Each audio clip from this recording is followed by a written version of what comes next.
So we've got right here a 92 speedometer, so it's an electronic speedometer out of an XJ here in the MJ.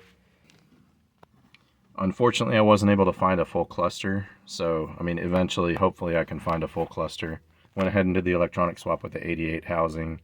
I really wanted to keep the 86 gauges, especially the idiot lights, because the 86 has an AMC idiot light here. That's it's also a low fuel alert, and the 88 doesn't have that. And the 88 one looks a little bit better, but whatever. So anyway, so it's installed. The mileage reads correct. I mean, you can obviously tell that it's a different gauge. It doesn't really match, but I don't really care. I just wanted a speedometer that works. Fuel gauge still doesn't work. I need to figure that out. I think I have an XJ sender in this thing, and I think that's the problem. So I think I have to put a resistor on the sender wire in order to get it to read, because it just, I mean, I don't know, the tank might have 7 or 8 gallons in it right now, and it reads over full. So it's a problem, and we got the dash kind of torn apart. Anyway, so back to this, the wiring. I'm going to show a couple of pictures in the video here of the wiring, but I wanted to do a little bit of a tip on the routing. The speedometer cable, I'm going to see if I can turn on the light here. Here we go. So the speedometer cable, the stock one, goes through the firewall right there. One thing that you want to do is, before you put one of the ends on, you want to go ahead and feed it through the firewall and install the grommet. I did not do that. I put both ends on thinking that the triangular shaped end would fit through the hole in the firewall, and it does not. So I had to disassemble that connector, which isn't really very difficult to do. Those DINS connectors, or whatever they're called, come apart pretty easy. But I did have to disassemble it.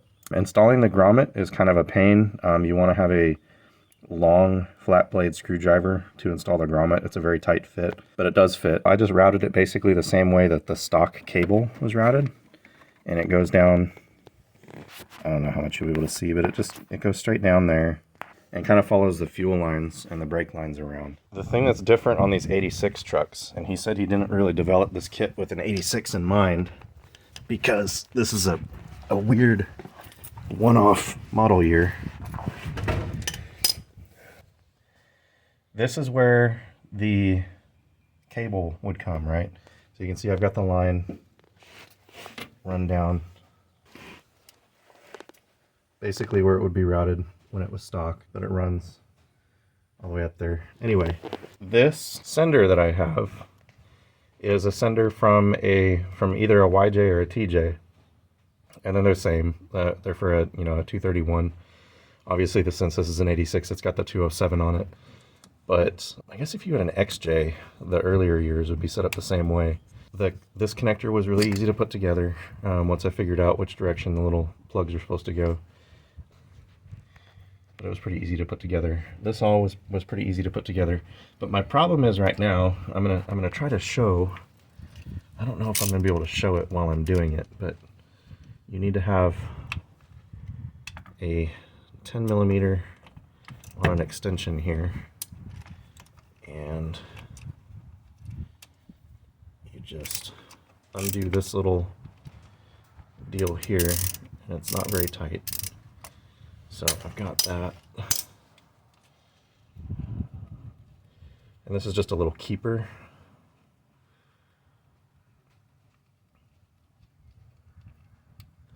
So take the keeper off. So there's a little keeper. And then this actually just pulls right out. So I'm going to wiggle it a little bit, and it's going to pull right out. Oh, well, I wasn't expecting that. So the problem that I was having is that this gear wasn't seated all the way in. I didn't think. I guess it's still not really quite all the way in. You can see there's a gap there. Every single one that I've looked at so far, there's no gap on that. I'm going to go ahead and adjust this, and I don't think I'm going to be able to do that on camera.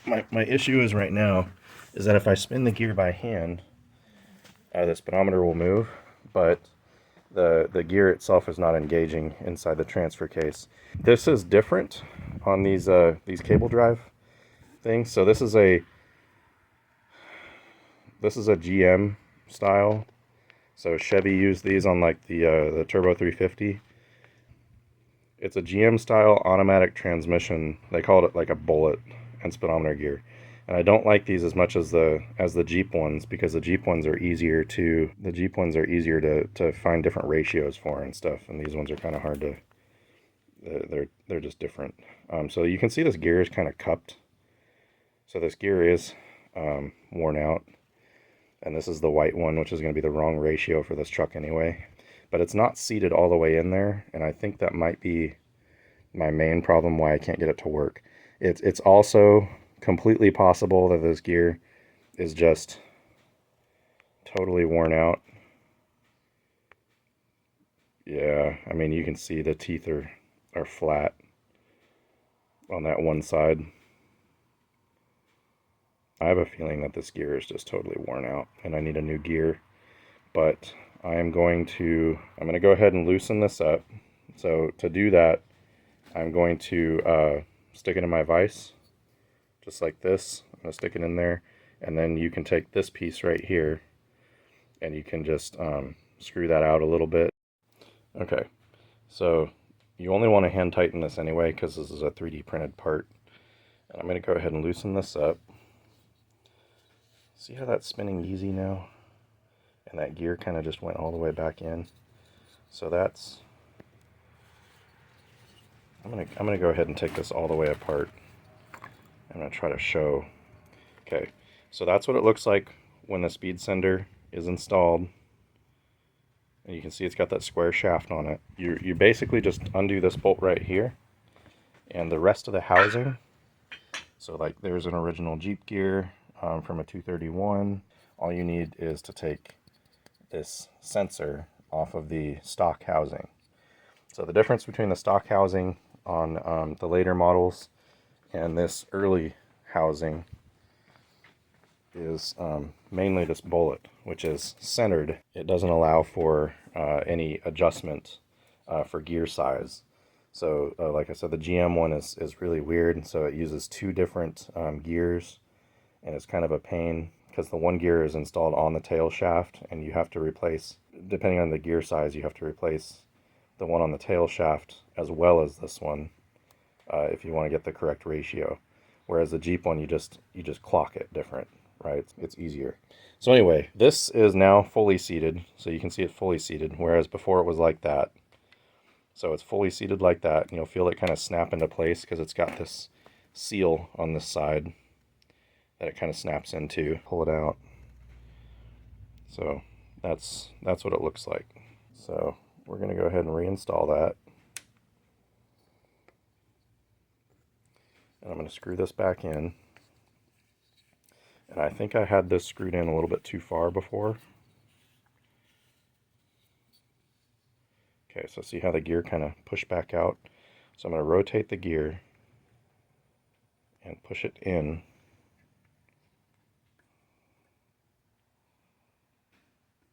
Because it's got to engage. So it's got a square drive. There we go. Okay, see how it engaged? Okay, so I'm going to screw this back in a little bit. I might have missed where it engaged. Okay, so I'm going to loosen this up. I want it to spin. I don't want it to be super tight. Okay, so that spins pretty easily, and it should be engaging properly with the sender. Unfortunately, you can't use the any of the parts from the 86 housing. Nothing swaps over to the 88 housing. It's all different. I'm going to go ahead and get back under the truck, and I'm going to show you how this is reinstalled. I'm going to do that real quick, and we'll get back. All right, so we're back under the truck. So you can see the hole on this is quite a bit smaller. So there's the gear that this interfaces with, and that's a replaceable plastic gear. So it doesn't work like it does on the 231 at all.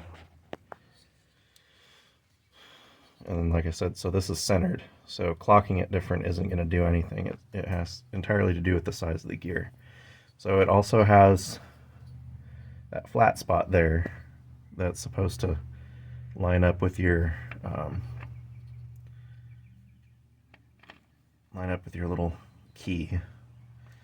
So I'm going to go ahead, just rotate this around until it goes in. Okay. So that's in all the way now. It doesn't go in any more than that. I can go ahead and plug this back in. Lock that. I'm going to go ahead and grab my key and install that, and you won't be able to see it because my hand's in the way. Alright, let's see. Let's put a little bit of torque on this.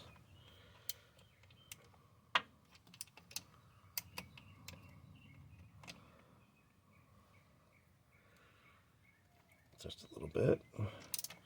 Don't want to overdo it. Okay. So that's all installed again. It's ready to go.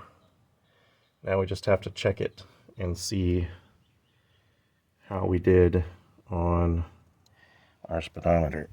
That should have fixed it. If it didn't, then that gear is totally stripped out. I need to fix that gear, but we'll see what happens.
Jumped there for a second